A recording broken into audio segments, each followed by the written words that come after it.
Have you ever been in a conversation where you feel it's become very difficult, or somebody has literally hijacked it or taken it in a different direction? Or maybe the situation is such where you want to take it in a different direction. You can do that. Would you like to reclaim that conversation in your favor? Well, if you want to, stay on, because we're going to talk about bridging a conversation. And if you have not subscribed to my channel yet, please go ahead and do that right away. So bridging is one technique in communication which helps in claiming, or in fact I should say reclaiming, a conversation which has gone off track or going in a negative direction, or possibly you do not want to talk about the topic but you want to take it into another direction with a new perspective. So you can use this technique and turn the tables in your favor, or possibly in the direction that you want.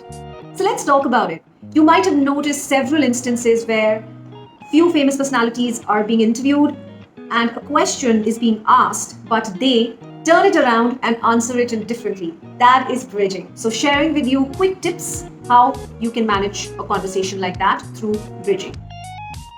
So the first thing that you can do is answer the question or be a part of whatever is being spoken about very briefly and move the conversation in a different direction. Very simple phrases can be used. Yes, I agree with that, but I'm not sure of that.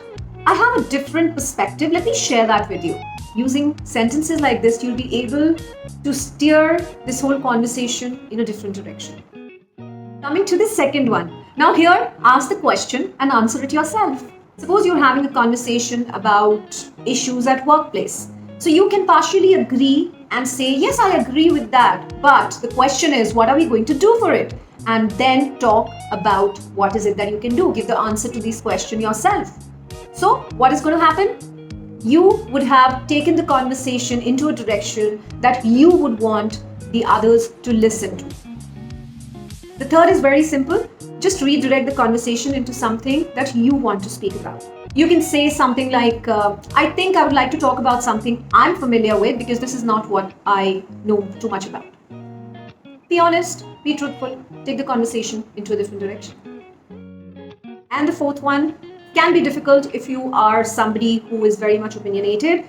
Stop talking. Yes, sometimes silence speaks louder than words.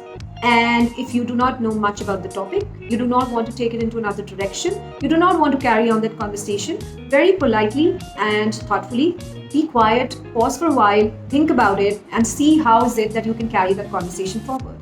You don't have to come up with something that you do not believe in or something that you do not know anything about. So these were 4 simple bridging techniques. You can try which one you like. Maybe you're already using it, but you can always try each one of them out and see what you're most comfortable with. A small little tip from my side before I leave is that whenever you're trying bridging, check your tone and ensure that you do not hurt somebody else's feelings while doing it. Be a little mindful. Do let me know what is it that you do to bridge a conversation, and watch out for more videos. Stay connected, and if you still have not subscribed to my channel yet, do that right away please, and press that bell icon so that you know when I'm uploading my next video. See you soon.